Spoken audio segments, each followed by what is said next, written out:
Coming up, what South Korea has to do with your super fund, record ETFs, and the direction of US interest rates influencing the market. All that and more next.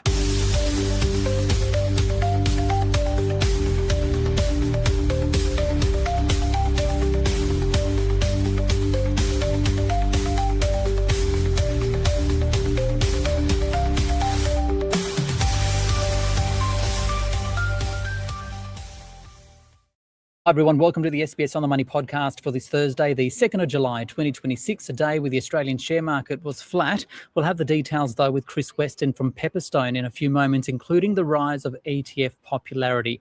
But first, superannuation funds are preparing to send their annual statements to their members as the new financial year starts. I saw data from two investment managers who saw returns of more than 10%, which is far greater than the 2.8% increase in the Australian share market over the past 12 months. Both pointing to exposures to global equities and emerging markets, with one singling out South Korea. The Kospi surged more than 150% last financial year. Technology companies and chip makers like Samsung and SK Hynix dominate the index, and they've both committed to spending billions of dollars in AI investments. But it's fears of an overspend that has investors worried more recently, pumping some volatility into the Kospi, which has tumbled 10% over the past week. So will fund managers change their strategy this financial year? I spoke with AMP Chief Investment Officer Anna Shelley. And as our AMP super funds look to have delivered returns of more than 11% last financial year, what drove it? Yeah, so thanks, Ricardo. It did. It was a very strong return. We were very happy with it. The heavy lifting was really done by our strategic asset allocation, but the key driver was being overweight global equities and in particular overweight emerging markets. Okay, I'd love to delve into that exposure to emerging markets, right? Especially South Korea, because that's quite interesting. The Kospi absolutely blitzed it last financial year, but it's quite volatile, especially more recently. We're seeing swings up 10% one day, down, as much the next day. And a lot of it's because of concerns about AI-related demand for memory chips. So we've seen that again today. So it's quite topical. What's your take there? And will it change the way you invest in emerging markets in the new financial year?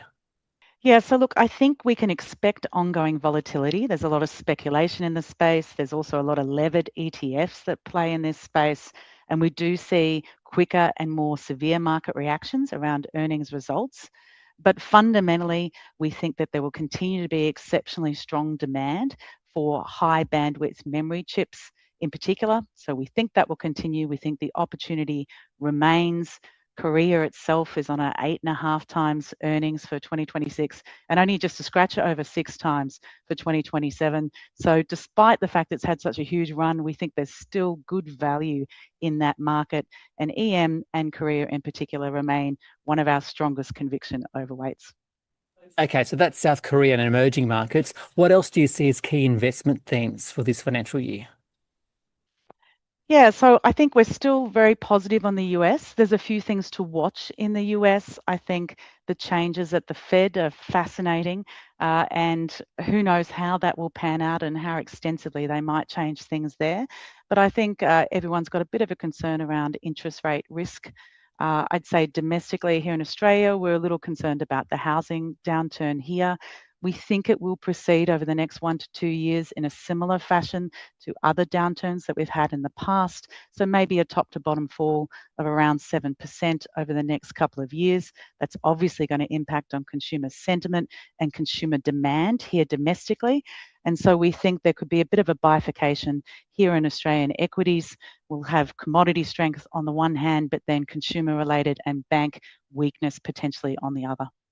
Okay, so what's interesting is that the team at Chant West, who looks at superannuation returns, right, they're predicting that the median growth fund will see a return of about 9.2% last financial year. As we mentioned earlier, you've seen 11 at your AMP funds. What kinds of returns should investors expect in this new financial year?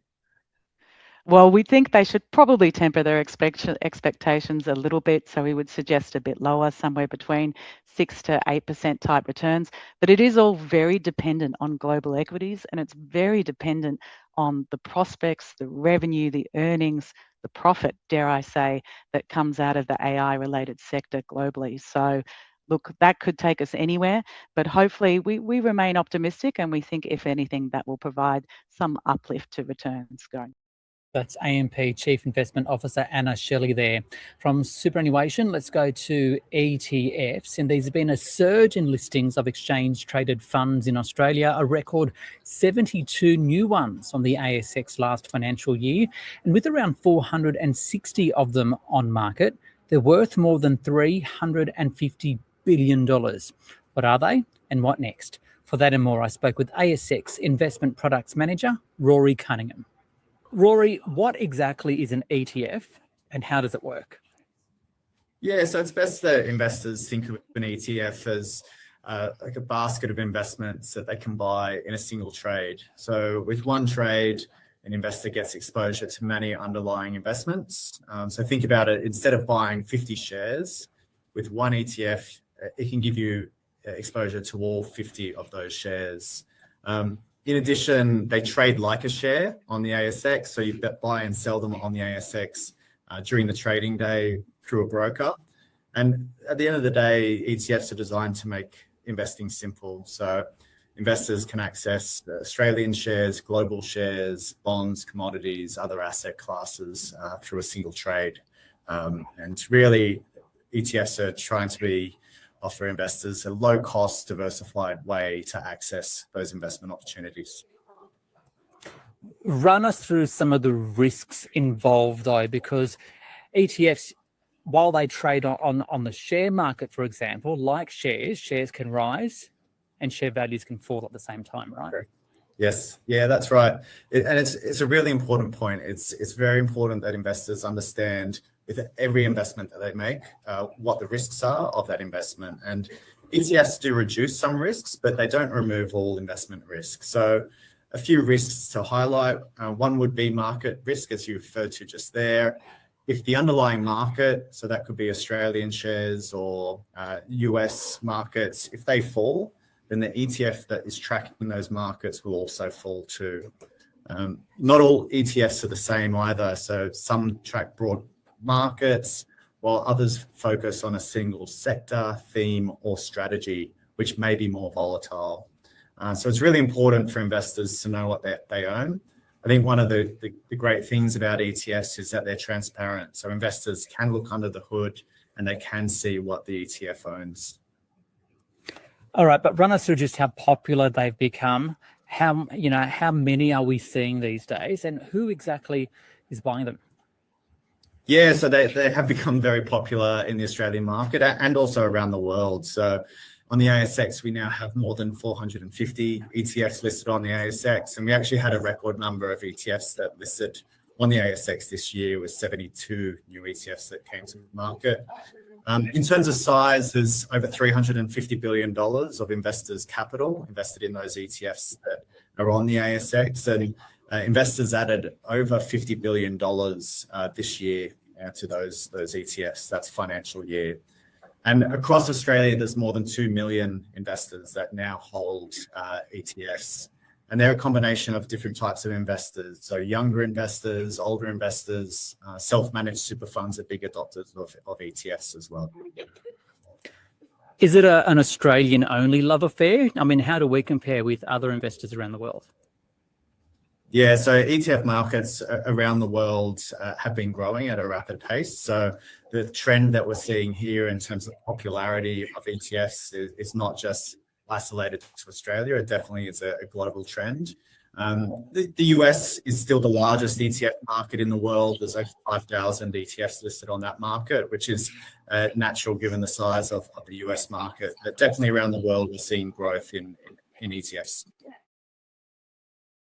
That's ASX Investment Products Manager Rory Cunningham now. Quick look at the Australian share market, which finished flat The market falling at the open but recovering. The S&P ASX 200 up just 0.02%. For more, I spoke with Chris Weston, who's the head of research at Pepperstone. Chris, it's the start of the new financial year. What are you expecting to be the key themes? Because we heard from Kevin Walsh overnight reiterating the Federal Reserve's independence. Of course, he was Donald Trump's pick. And given inflation is at 4.2%, though, is the market now thinking interest rates could rise in the US? Well, they are.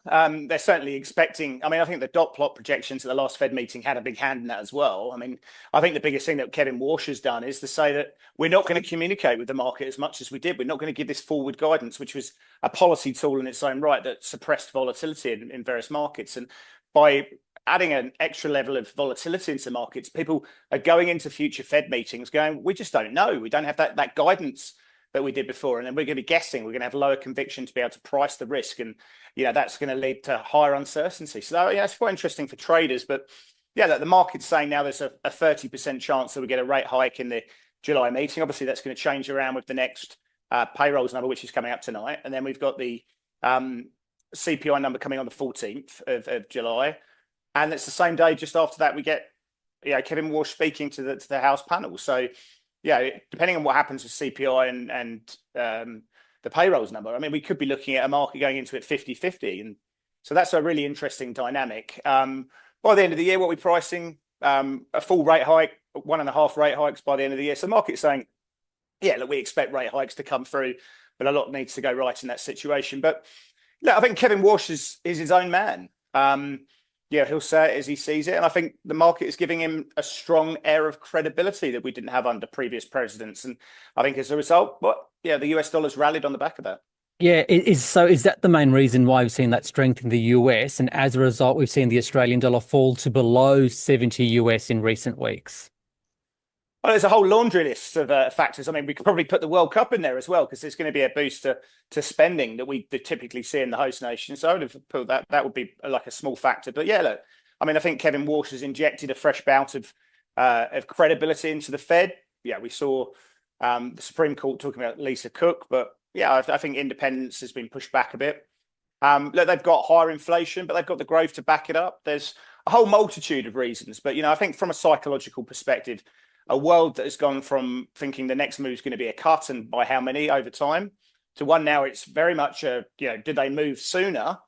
And, what extent could the Fed be looking to hike over this time? Now, that could be wrong, but they've got the growth in the US backed up relative. And they've also got a stock market, which if you're looking at the companies there, you've got higher returns on investment, higher returns on equity than any other nation in the world, any market. So there's a lot that we like about the US dollar, but I think you've got to be a bit more selective. You talk about the Australian dollar, but it's really, everyone's just been using the US dollar to go long against the Japanese yen of late. Let's talk about the AI trade if we can. The Nikkei and the Kospi, that's the South Korean share market especially, have blown the lights out last financial year. The Kospi especially, I think it's up almost 200% in the space of a year. However, it's been quite volatile of late. And when we say volatile, it's up 10% one day, down 10% the other, right? To what extent are concerns about AI-related demand for memory chips real here and having an influence in those kind of markets, since they're so heavily tech-leaning? It's a great question. I think people just don't know, and when you don't know and you don't have that certainty to price that earnings, that risk, you get that wider distribution of beliefs, and that's what causes the volatility in these stocks. But a name like Micron, and you talk about Korea, where we're talking about SK Hynix, for example, and Samsung Electric, which are about 60% of the Kospi. What you've also got to remember there is that there's a lot of shenanigans that are going on behind the scene to do with product innovation and single stock leveraged ETFs. So that just distorts the flows that you see on a daily basis. SY Hynix and Samsung Electric could be up 7%. And then everyone knows by the end of the day, there's going to be this ETF, this leveraged ETF buyer that's going to have to buy 2 times the amount to reweight and bring its net asset values in line. And everyone front runs that, they buy it, and then the ETF provider buys them at the end of the day. And what you end up getting is this massive flow-based effect that drives stocks up 11%. Obviously, it works on the downside there as well. But to answer your question, one of the things that we do get concerned with memory, if you look at Micron's recent earnings, is they've got gross margins of 86%. 86%. Well, if you're a shareholder of these companies, you're loving that, right? Because their ability to generate that cash flow and turn it into profits is staggering. But what it also means is they've got absolute pricing power.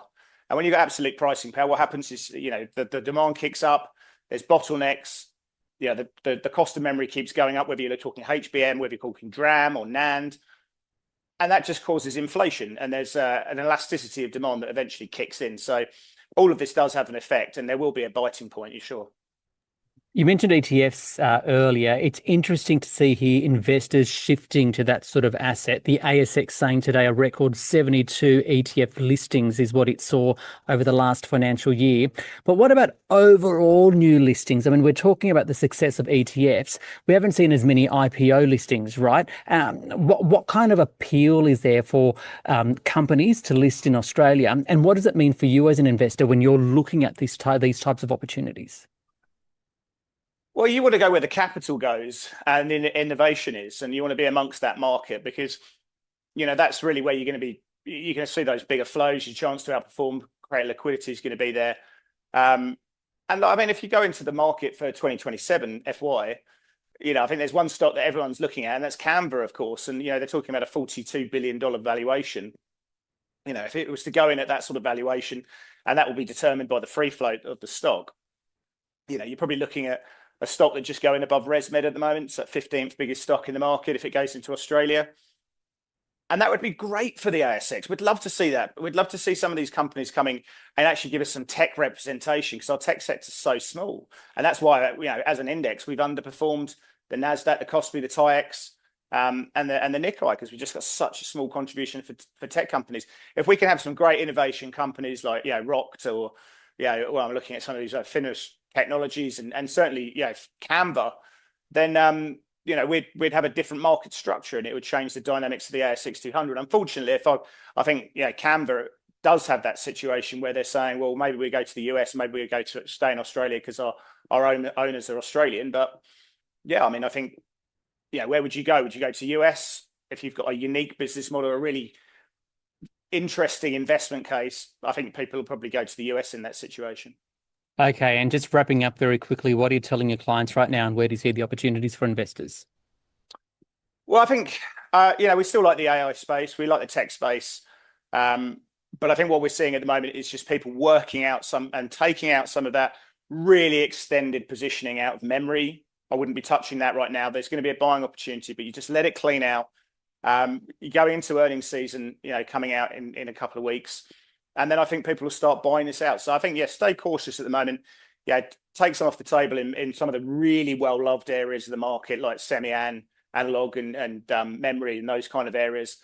And some of the chip names like Advanced Micro have done, they're pulling back a bit now. So, just get the shopping basket out, take some off the top. Because I think there'll be a good opportunity to buy some of these stocks at cheaper levels soon. And I think there'll be another run up. But this US earnings season is interesting. I think US banks look good at the moment. I think people are sort of moving out and there's a bit of a short-term shift out of high tech and into some of those areas as well. So we'll see if that can continue to keep. I like that space. But for now, as we go into US earnings season, I think there's a propensity for a bit more of a drawdown and I'll be looking to buy into that situation.